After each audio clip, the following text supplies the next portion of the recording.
Nay, ito na yung bayad ko sa isa, ano? O, kunin mo yung isa. Isa muna. Iyan, oh. Tapos, isa pa. Di ba? 4 dapat na sardinas, eh. O.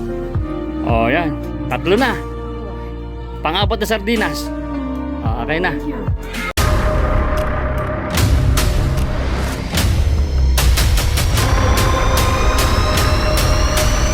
Bago tayo mag-umpisa, baka pwede nyong i-like ang video na to. Malaking bagay ang like sa aming mga content creators. Maraming salamat po.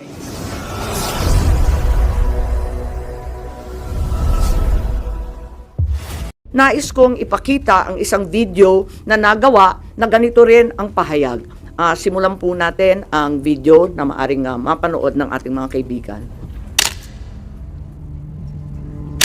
Enero 28, 2024, sa first Maisog Rally sa Davao, nagliyab ang balita at social media. Matapang, walang preno. Mr. President, baka susunod ka sa dinaanan ng tatay mo. Diyan ako takot. Ayaw ko mangyari sa iyo yan. Nagbato ng maaanghang na salita si dating Pangulong Rodrigo Duterte laban kay Pangulong Marcos tungkol sa di umano'y paggamit ng droga at ang kontrobersyal na People's Initiative. Sino man magsabi na walang paki ang Senado sa usaping ito, isa lang ang masasabi ko, walang gamot sa kakapalan ng mukha mo. Sa Senado, sa kapareho at sumunod pang mga buwan, si Senator Amy ang nangunan. Pakialam sa PR, wala tayong pakialam sa PR, wala tayong pakialam sa PR. Siya ang unang nagtawag ng pansin. Siya ang unang nagtanong. Para kanino ba talaga ang PI na yan? Marso 2024, sa kabila ng bangayan sa harap ng sambayanan, narinig natin si Pangulong Marcos. Matatag, matapang. The International Criminal Court has no jurisdiction over the Philippines as we remain to have a working judicial system and law enforcement mechanisms. Walang jurisdiksyon ang ICC sa Pilipinas. Sa sabon, nagpagpag siya ng balahibo. Ang hindi natin alam, paghupa ng alikabok ay nagsimula ng ilatag ang plano para muling sumagi sa ICC. Kaya pagtungtong ng Mayo, tahimik ngunit mabilis ang galaw. Isinumite ng DOJ ang legal brief para sa posibleng pag-aresto kay FPRRD. Isang pagpapansil na walang nakapansin. Hunyo, pumutok ang balita. Nagbitaw si VP Sara bilang DepEd Secretary. Tendered my resignation as the Secretary of Education effective July 19, 2024. Isang babae ng tapang ngunit walang nagawa dahil sa likod ng tama. Agosto, isinagawa ang unang Quadcom hearing laban kay FPRRD habang inuusig ng COA ang confidential funds ni VP.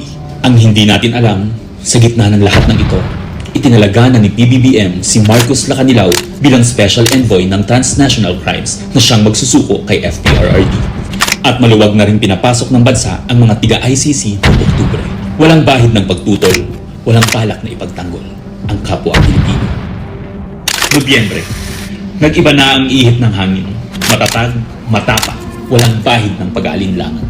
Narinig muli natin si Pangulong Marcos, ngunit iba na ang sinabi. If yun ang gugustuhin ni PRRD, hindi naman kami haharang dun sa mga ICC. Para tabunan ang galawan, pinaingay ang impeachment complaints laban kay VP Sara. The Office of the Secretary General will transmit the 2 impeachment complaints filed against Vice President Sara Duterte. Kahit pa nagkaroon ng INC rally noong Disyembre, naidiin pa rin ang impeachment sa Kongreso. Planado na rin ang pagpirma ng questionabling 2025 budget kahit bat-bat ng anomalya. Enero 25, 2025, sinimulan na ang Oplan Tugis o Operation Pursuit, ang lihim na operasyon para hulihin si Duterte.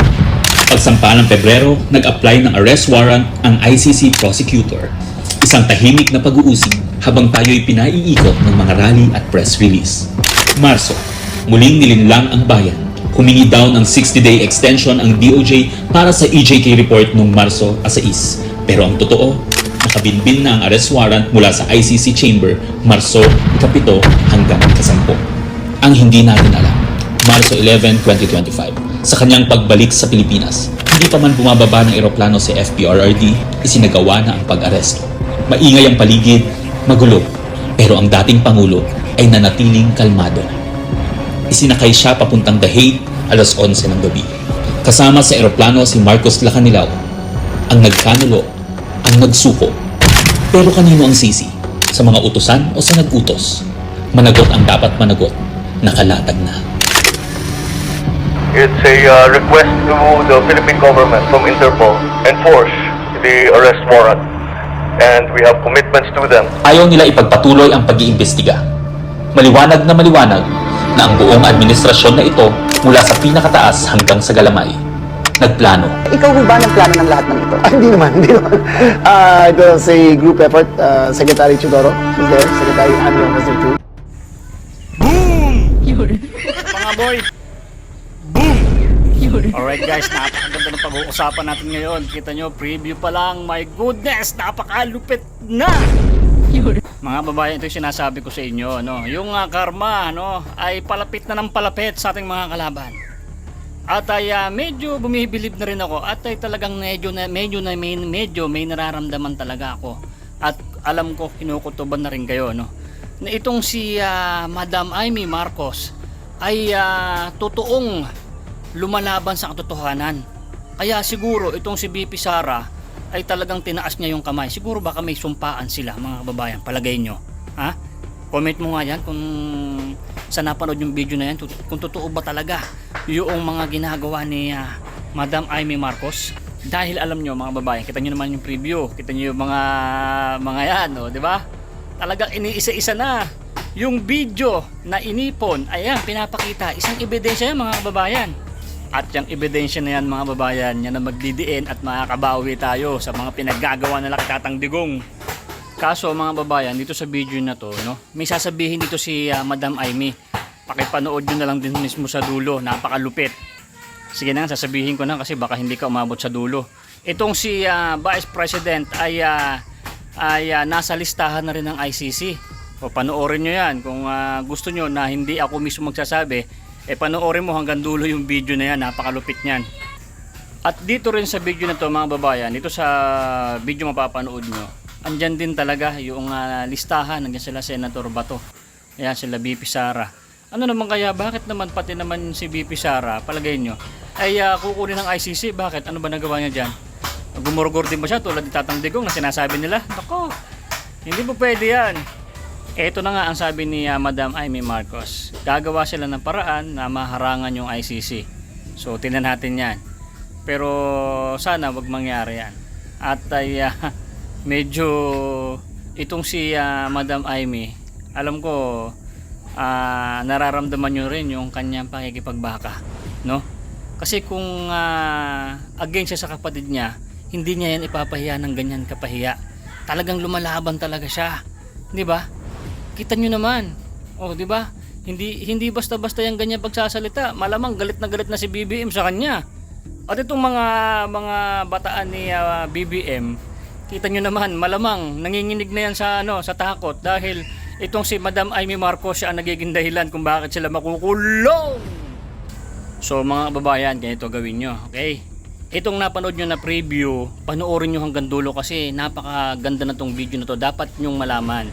Pag mula umpisa hanggang sa dulo, panoorin nyo. Huwag nyo pong skip yung ads kasi yun ay tutulong natin sa pagkakampanya kay Tatang Digong. Mga nagpapadala po tayo ng mga tarpaulin sa iba-ibang lugar. Hindi naman tayo binibigyan Tatang Digong, PDP laban, hindi. Tulong po natin yun, yung sweldo natin kay YouTube. Kahit magkano lang yan, na itutulong natin, nakakapagpagawa tayo ng tarpaulin. Kaya sa darating na eleksyon at ilang tulog na lang mga kababayan, i-assure nyo na panalo na tayo. Duterte, huwag nyo pong kakalimutan, huwag po kayo mag-iiwan ng isa man sa mga Duterte ni Tatang Digong. Kasi ang sabi ni Tatang Digong, kung hindi mo susuportahan ang Duterte, kalimutan mo na siya. Diba? Natitig siya sa dahig.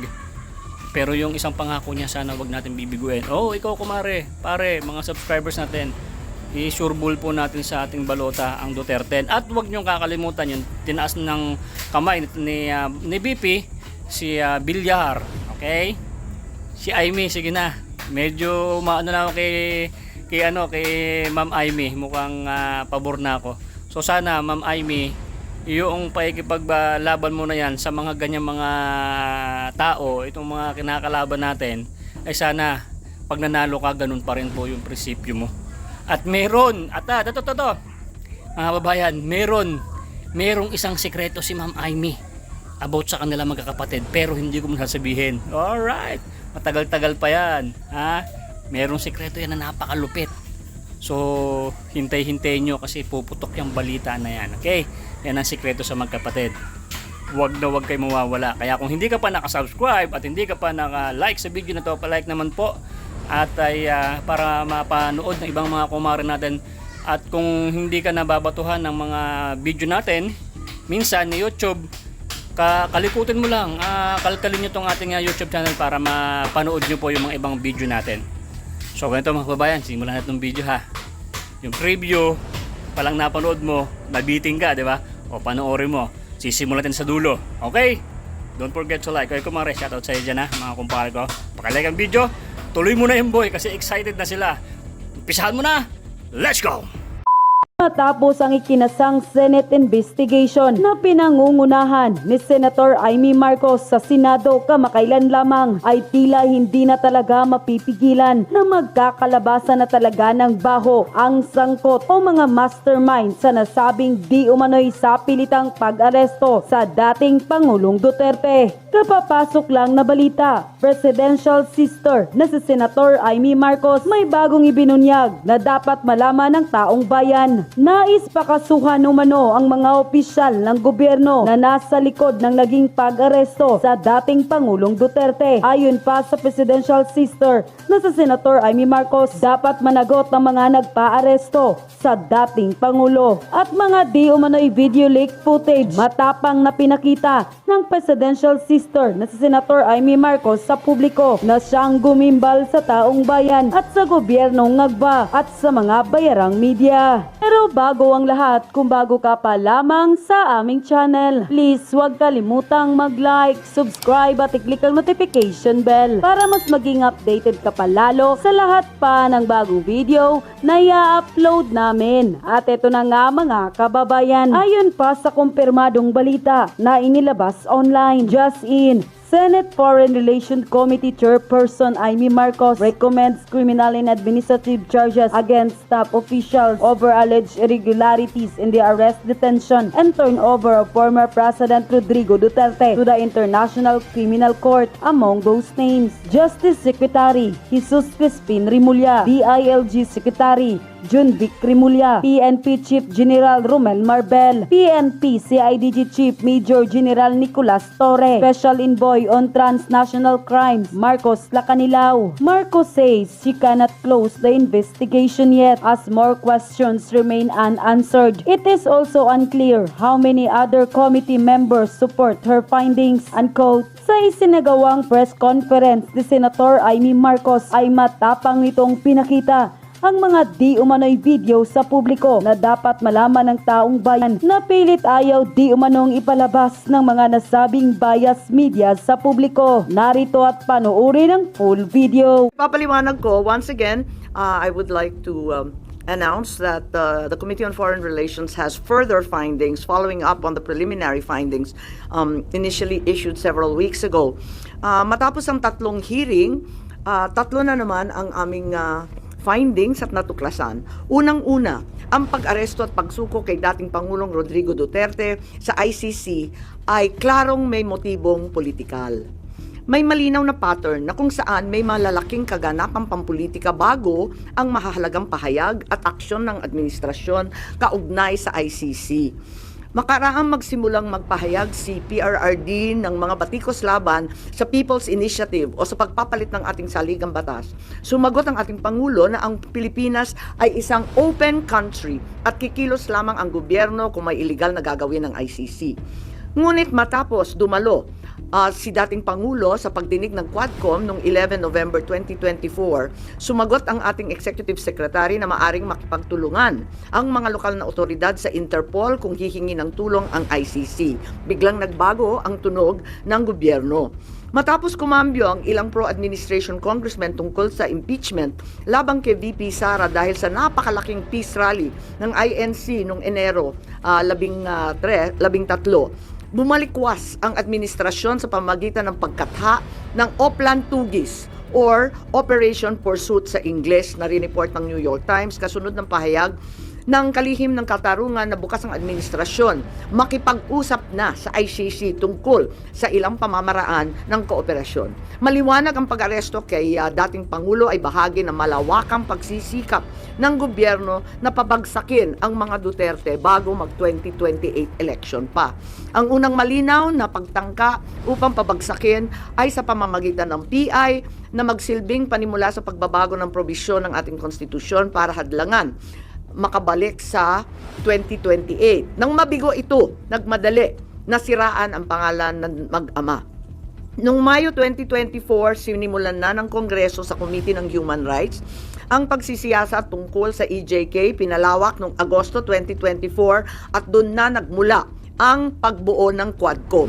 Dumating sa bansa ang mga kinatawan ng ICC noong October 2024. At sa tulong ng gobyerno, nakalap nila ang mga dokumentong kailangan para makakuha ng warrant of arrest. Samantalang nagsagawa ng sarili nitong investigasyon, ang DOJ naman hinggil sa EJK noong ika-4 ng Nobyembro sa pamamagitan ng kanilang Memo 778. Dahil nananatili pa ring banta si VP Sara kahit wala na ang tatay niya, nagsagawa naman ang Kamara ng investigasyon sa confidential funds ng OVP at sa huli, na-impeach si VP. Napatunayan ang motibong politikal na napag-aresto sa turnover kay PRRD sa pamamagitan ng mid-election final campaign sprint action plan ng lakas CMD noong nagtipon-tipon ang matataas ng opisyal noong petsang 22 ng Abril. Nakaraang ilang linggo lamang, inilarawan ang mga nagawang mga Oplan Horus, isang operasyon na inilunsad noong Abril 2024 na naglalayong pabagsakin ang dalawang Duterte.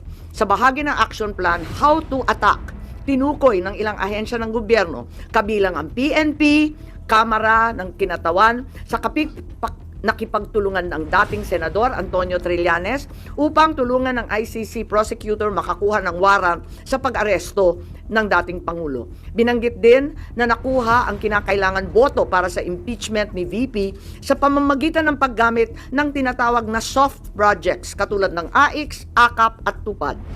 Doon naman sa bahaging following strategies and moves, tinukoy na kailangan pabilisin ang impeachment ni VP Sara at makakuha ang boto sa Senado sa pamamagitan na naman ng pamimigay ng proyektong for later release or yung mahiwagang FLR bilang gantimpala sa tamang bumotong mga senador.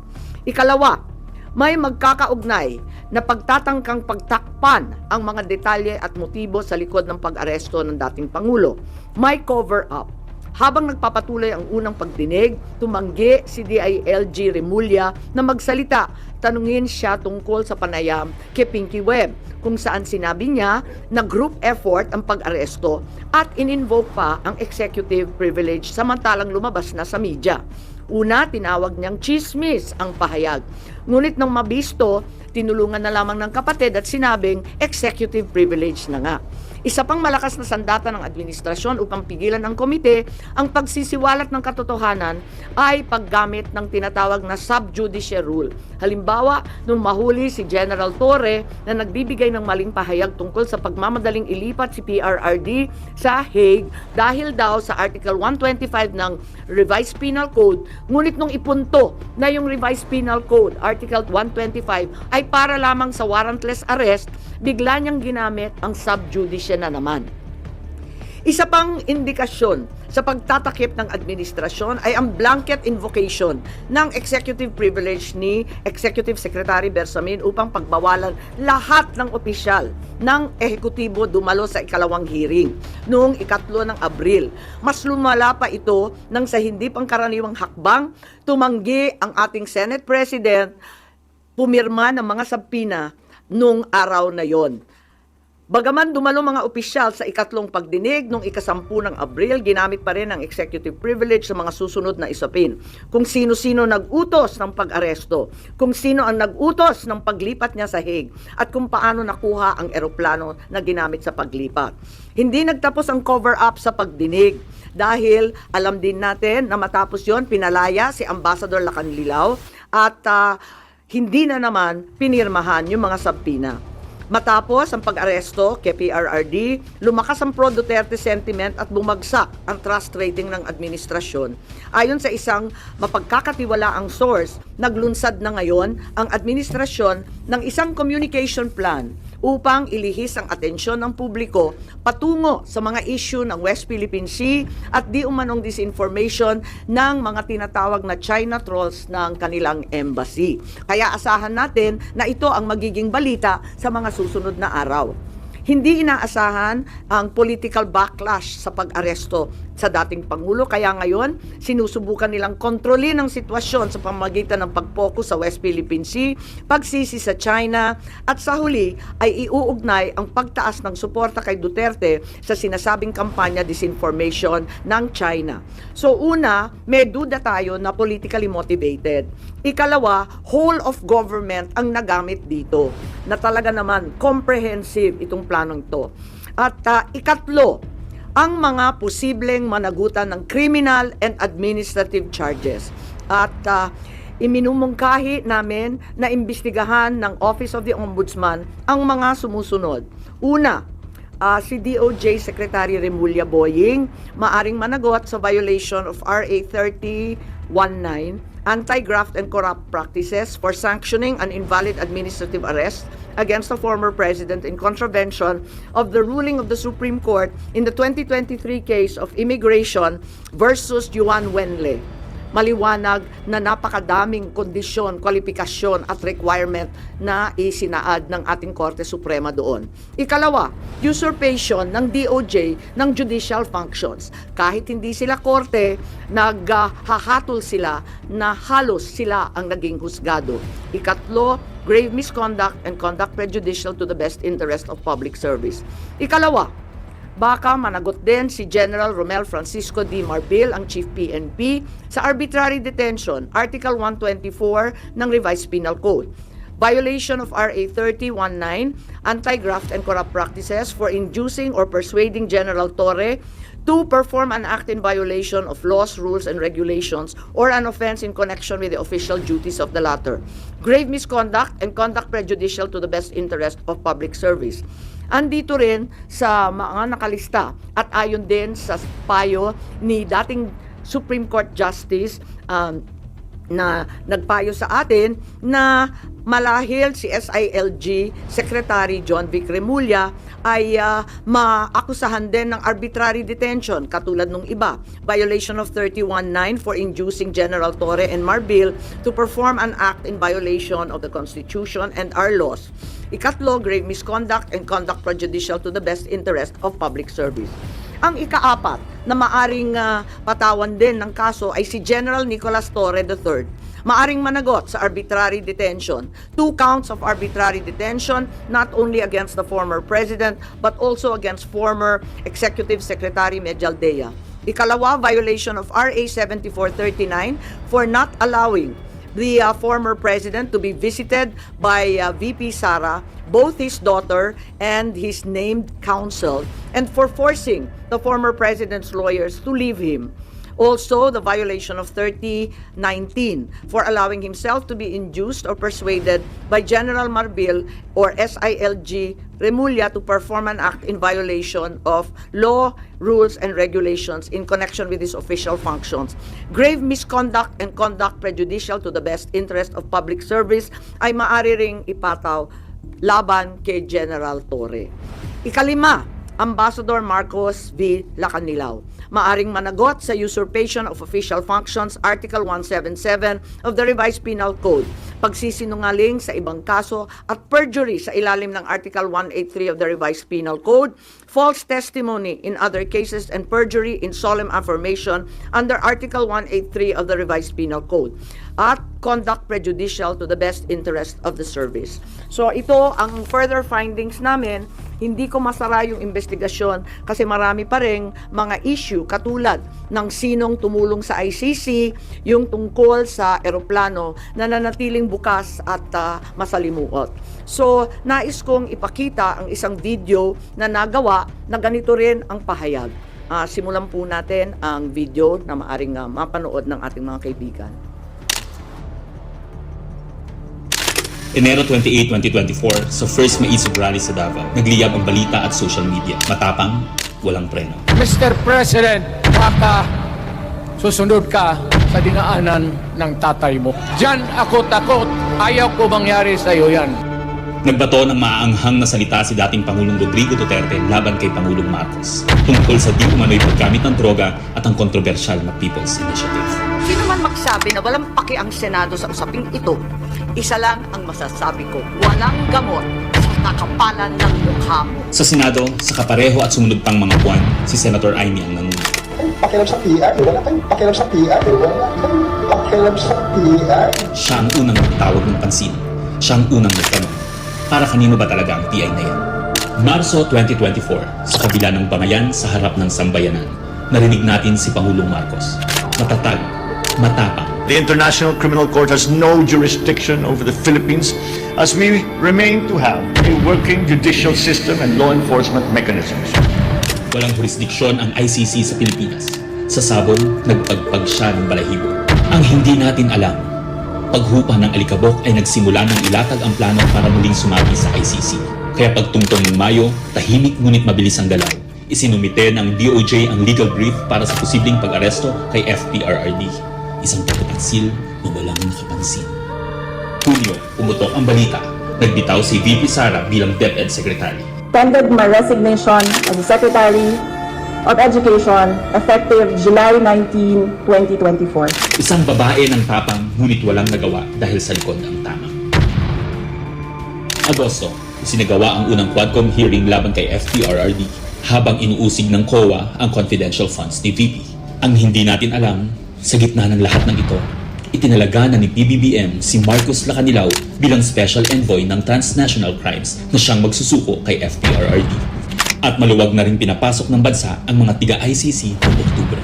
Walang bahid ng pagtutol, walang balak na ipagtanggol ang kapwa Pilipino. Nobyembre, nag-iba na ang ihip ng hangin. Matatag, matapang, walang bahid ng pag-aalinlangan. Narinig muli natin si Pangulong Marcos, ngunit iba na ang sinabi. If yun ang gugustuhin ni PRRD, hindi naman kami haharang dun sa mga ICC. Para tabunan ang galawan, pinaingay ang impeachment complaints laban kay VP Sara. The Office of the Secretary General will transmit the 2 impeachment complaints filed against Vice President Sara Duterte. Kahit pa nagkaroon ng INC rally noong Disyembre, naidiin pa rin ang impeachment sa Kongreso. Planado na rin ang pagpirma ng questionableng 2025 budget kahit bat-bat ng anomalya. Enero 25, 2025, sinimulan na ang Oplan Tugis o Operation Pursuit, ang lihim na operasyon para hulihin si Duterte. Pagsampa ng Pebrero, nag-apply ng arrest warrant ang ICC prosecutor. Isang tahimik na pag-uusig habang tayo'y pinaiikot ng mga rally at press release. Marso, muling nilinlang ang bayan. Humingi daw ng 60-day extension ang DOJ para sa EJK report noong Marso 6. Pero ang totoo, nakabinbin na ang arrest warrant mula sa ICC chamber Marso 7 hanggang 10. Ang hindi natin alam, Marso 11, 2025, sa kanyang pagbalik sa Pilipinas, hindi pa man bumababa ng eroplano si FPRRD, isinagawa na ang pag-aresto.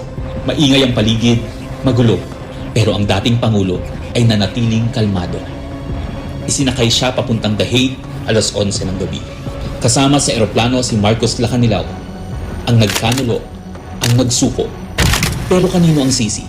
Sa mga utusan o sa nag-utos? Managot ang dapat managot, nakalatag na. It's a request to the Philippine government from Interpol enforce the arrest warrant, and we have commitments to them. Ayaw nila ipagpatuloy ang pag-iimbestiga. Maliwanag na ang buong administrasyon na ito mula sa pinakataas hanggang sa galamay. Nagplano. Ikaw ho ba nagplano ng lahat ng ito? Hindi naman. It was a group effort. Secretary Chidoro was there, Secretary Amiong was there too, and the President and I. Nagsakatuparan. Wag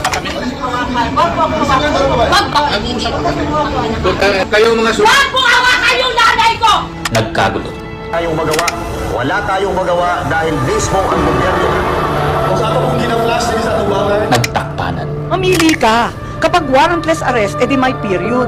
Kapag may warrant, walang period. I am being cautioned by the DOJ, ma'am, that it may be sub-judice already to discuss that because of the habeas corpus pending in the Supreme Court.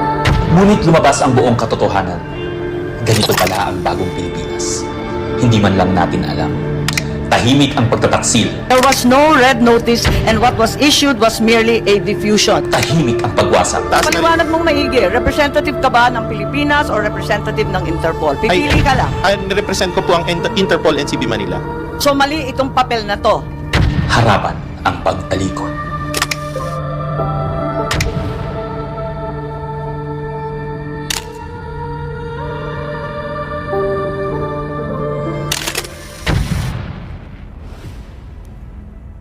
Okay, so that's where we are so far. Mahirap hindian ang sinasabi sa bidyong yan na may isang malawakang plano na may kinalaman sa politika at sa 2028. Yun. Hello. Po. Ma'am, how's your relationship with the President? Nakapag-usap na po kayo? No, I haven't seen him in ages. I'm sure he's not happy about what's happening. I'm certainly miserable about these developments. Sinasabi niyong plano ng gobyerno, pinlano ito, politically motivated. You think PBBM allowed this po? Hindi ko alam, inako ni SOJ Boying Remulla na siya nagutos. Ngayon hindi ko alam kasi sa isang banda, masasabing alter ego ang bawat membro ng kabinete. Sa ibang banda naman, kusang ginawa ni Secretary of Justice. May pinaimbestigahan kayo sa Office of the Ombudsman. So, if-furnish nyo sila ng copy ng findings ninyo, ma'am?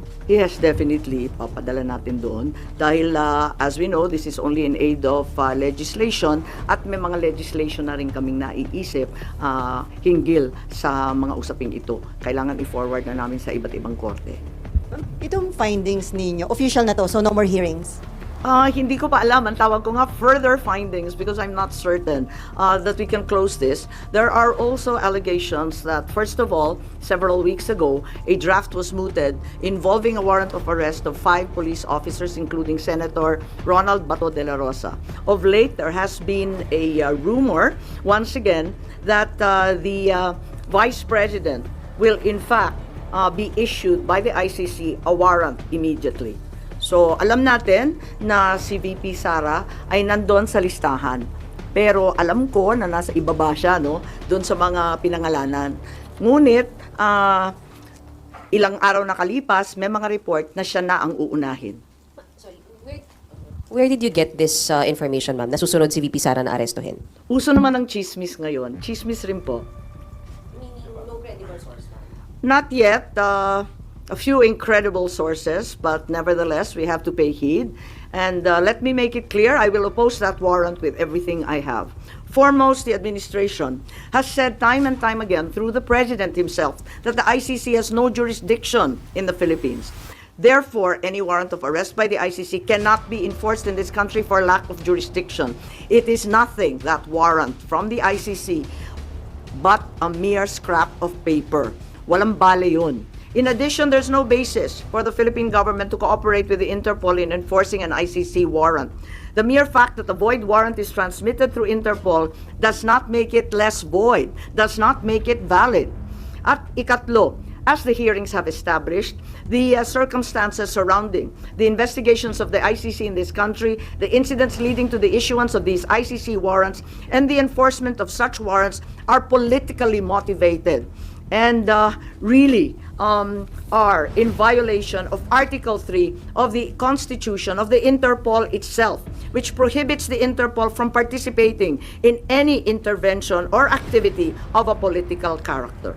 Ma'am, sabi nyo, you will do everything para harangin sakaling magkaroon na rin ng arrest warrant laban kay VP Sara. Ano bang mga action na gagawin niyo? Wala tayong balak na isuko ang soberanya ng Pilipinas at ibaliwala ang ating husgado.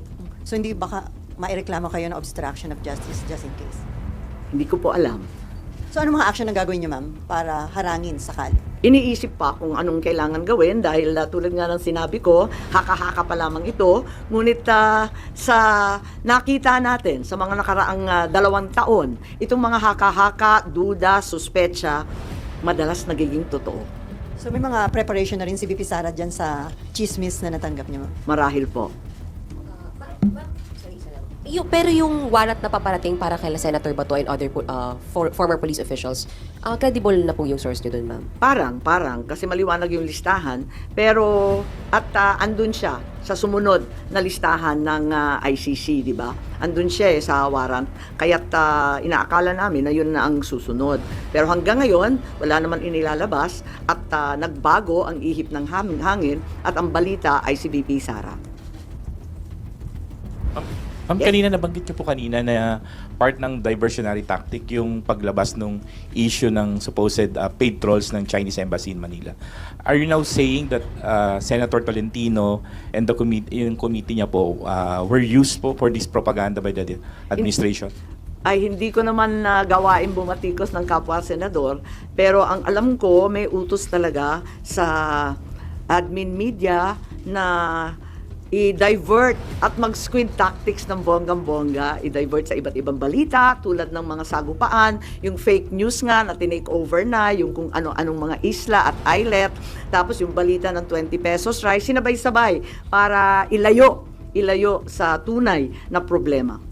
But as a sitting senator po, hindi kayo nababahala if there's some truth to it na although it's a widespread speculation na even before pa na gumagamit yung China ng machinery, ng propaganda machinery regarding sa WPS issue. Naku naman, sigurado tayong meron. Walang pagkakaila, walang duda na meron silang makinarya para dyan. Meron din ang mga Amerikano, meron din yung iba't ibang mga malalaking bansa. Marami talagang nakikialam. Ma'am, how do you feel about people saying na hindi maganda na kayo po kinampihan nyo yung mga Dutertes, yung kalaban ng kapatid nyo, more than dun sa kadugo nyo po si President Marcos? How do you feel about that? Masamang-masama ang loob ko, ngunit ang akin lamang, kailanman hindi kami nag-away ng aking kapatid. Yung mga amuyong sa palasyo, yung mga nariyan, yung mga lulong, ayun, sila po ang ating kaaway. At hindi ko naman kinakampihan ang isang panig laban sa isa. Ang pinapanigan ko lamang ay ang soberanya ng Pilipinas na isinusuko natin. Nakakahiya naman itong ginagawa natin na. Ma'am, sino daw yung lulong? Abangan po ninyo. Abangan po ninyo. Pero ma'am, hindi ba in a way parang baka ma-destabilize yung leadership mismo ng kapatid nyo dito sa mga nagiging findings at mga statements nyo against people around him? Hindi ko linalabanan ng sinuman, binabasa ko lang ang lumabas sa katibayan mula sa hearing. Wala akong magagawa kung litaw ng litaw ang katotohanan. So, okay lang kung medyo makadestabilize ito sa leadership ni... Wala tayong pagnanais mag-destabilize sa Pilipinas. Marami na tayong problema. Ngunit ang katotohanan ay kinakailangan mangibabaw sa lahat.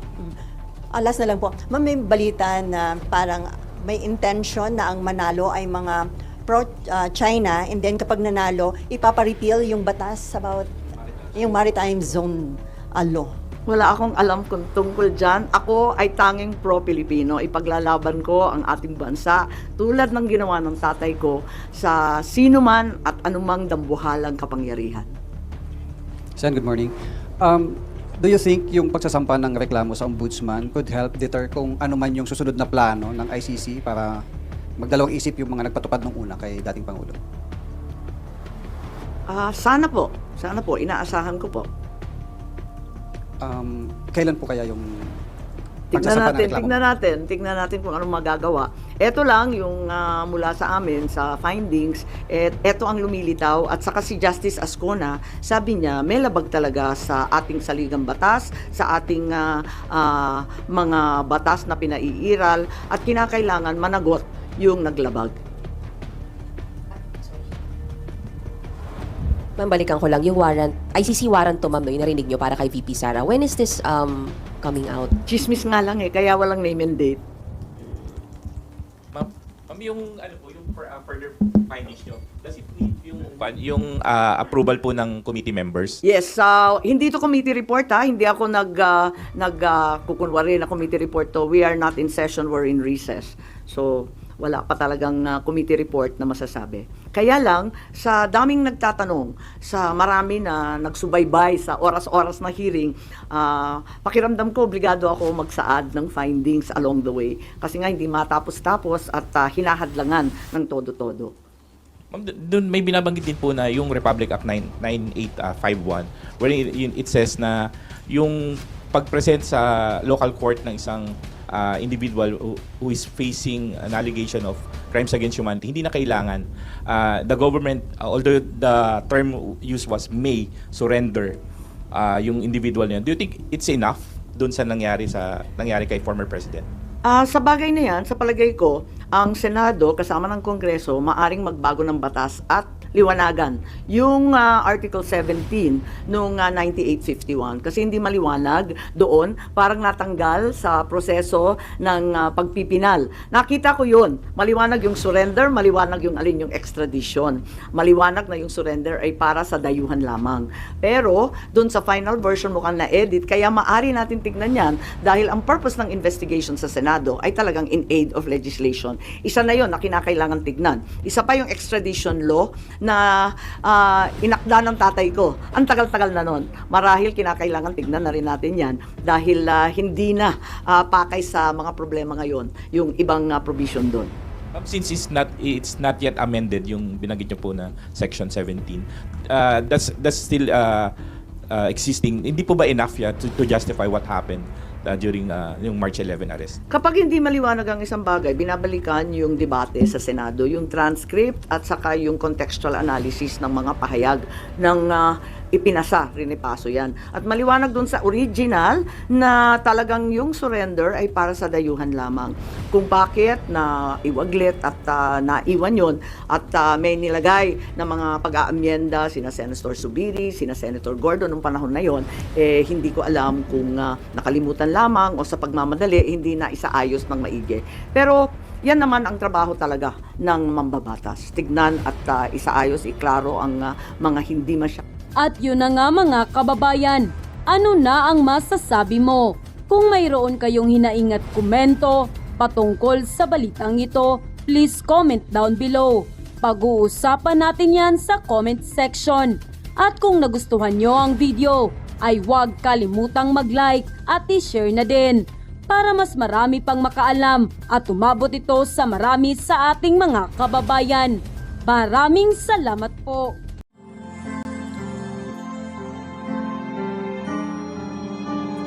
Melody ng song.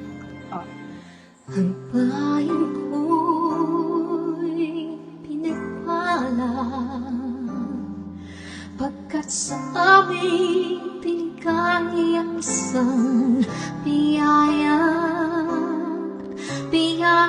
na mag-aahon sa hirap at dilim ng kahapon at sa bawat Pilipino'y magtatanggol sa bayan ko dating laganap pang-api at dusa sa aming mga mahihirap ngunit ikaw ay dumating sagot sa aming mga dalangin muli kaming babangon, mabuhay ka na kay Digong.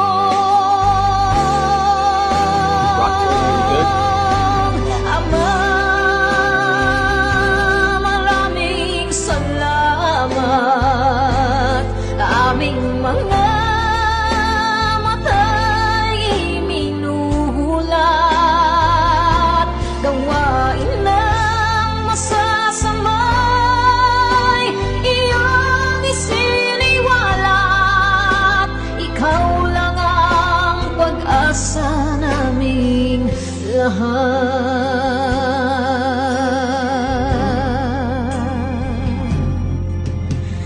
Very Binamatay niya ako kung iyak ako. Pilipinas, muling makikilala at itataas, katahimikay maghahari sa ating puso'y mamamayani. Mga ngiti sa labi di mapapawi.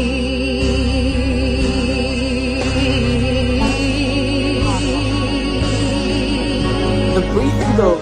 Mabuhay ka, Tatay Digong, maraming salamat. Ang malasakit sa Pilipino ay walang kasing tapat. Ika'y paglalaban ng iyong mga anak. Tunay ka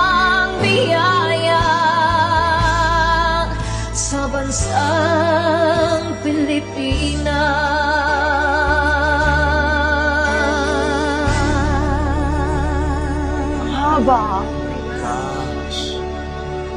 Irene Oikawa, Nay, ito na yung bayad ko sa isa, ano? O, kunin mo yung isa. Isa muna, iyan, no? Tapos, isa pa, di ba? 4 dapat na sardinas, eh. Yan. 3 na. Pang-4 na sardinas. Okay na.